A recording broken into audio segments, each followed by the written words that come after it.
गणेश चतुर्थी की रात चंद्रमा के दर्शन करने की मनाही है। कहा जाता है ऐसा करने से व्यक्ति को झूठा आरोप सहना पड़ता है। चतुर्थी के चांद को देखने के बाद भगवान श्री कृष्ण पर भी मणि की चोरी का मिथ्या आरोप लगा था। वैसे तो साल की सभी चतुर्थी तिथि गणपति को ही समर्पित होती है। इन तिथियों पर चंद्रमा के दर्शन करने के बाद व्रत खोला जाता है, लेकिन गणेश चतुर्थी को चंद्रमा देखना वर्जित है। मान्यता है कि इस दिन भूलवश भी चंद्रमा को नहीं देखना चाहिए, वरना चोरी का झूठा आरोप सहना पड़ता है। इसी कारण इस चतुर्थी को कलंक चतुर्थी भी कहा जाता है। कहा जाता है कि कलंक चतुर्थी को चंद्र दर्शन के प्रभाव से श्री कृष्ण भी खुद को नहीं बचा पाए थे और उन पर स्नेहात्मक मणि चुराने का आरोप लगा था।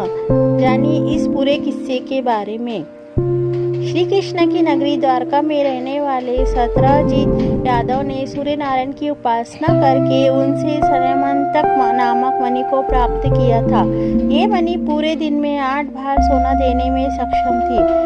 जब सत्यजीत इस मणि को लेकर श्री कृष्ण के दरबार में गए तो उन्होंने इस मणि को राजकोष में जमा करवाने की बात कही ताकि इसका दुरुपयोग न हो सके, लेकिन सत्यजीत ने उन्हें मणि देने से मना कर दिया और उसे हिफाजत के लिए अपने भाई प्रसन्नजीत को दे दिया। प्रसन्नजीत को एक शेर ने मार डाला और मणि ले ली। इसके बाद रीछों के राजा जाम्बवत ने उस शेर को मारकर मणि हासिल कर ली और मणि को अपनी गुफा में रख ली।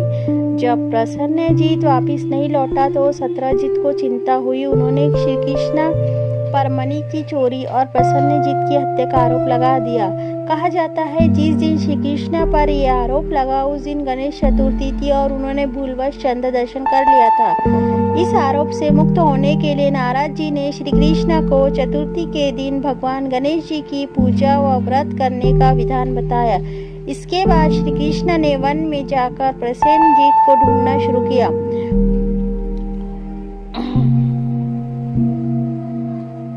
वहां उन्होंने जाम्बवत की